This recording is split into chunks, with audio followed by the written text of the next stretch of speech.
Welcome to the predicted starting 11. West Ham visit St Mary's on Saturday. Let's get into the team. First up then in the sticks has got to be Fraser Forster. There's no competition despite Alex McCarthy returning from injury. I don't think he's anywhere near a first team berth. Fraser Forster in the sticks. Into right back then, let me start with Cedric Soares. Last week I called Jeremy Pied to start the game, and how wrong was I? I didn't think Cedric was fit, but he played full 90 minutes last week against Swansea, and I expect him to retain his place this weekend. Alongside Cedric then, in the heart of defence, I think it's going to be the same partnership we've seen for the last 6 months or so. Yoshida and Jack Stevens to partner against West Ham.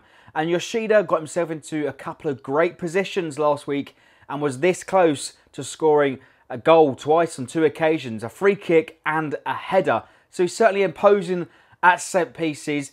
And you know what? I've checked the Ladbrokes odds. You can get 22 to 1 with Yoshida for a first or last goal scorer. Get your money on that one. Finishing off the back four then for me, he's got to be Ryan Bertrand. Marauding runs last weekend, what was certainly a big thorn in the side of Swansea. And I expect him to be another thorn in the side of the Hammers at the weekend. In the heart of midfield then, our boss, our beast, Mario Lemina to retain his place. Of course he will. And he'll be relishing a chance to fight Mark Noble and Koyate in the heart of West Ham's midfield at the weekend. Alongside Romeo then has got to be our captain at the moment, Stephen Davis, leading by example, led the team out last weekend and got himself into some great positions.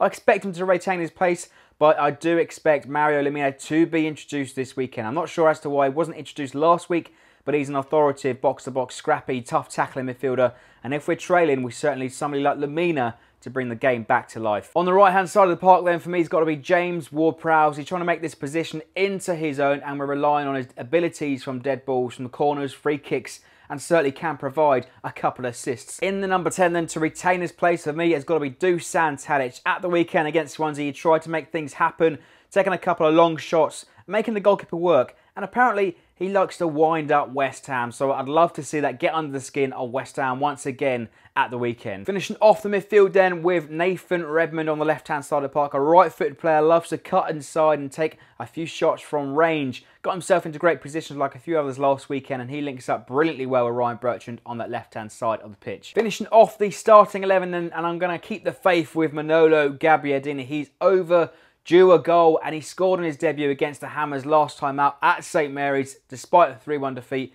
Brilliant strike it was, and I hope that he can get on the score sheet once again. Finishing off then with a score prediction for this one, I'm going to say a 1-0 victory to Saints. We are overdue a goal, and all we need is just something to cross that line.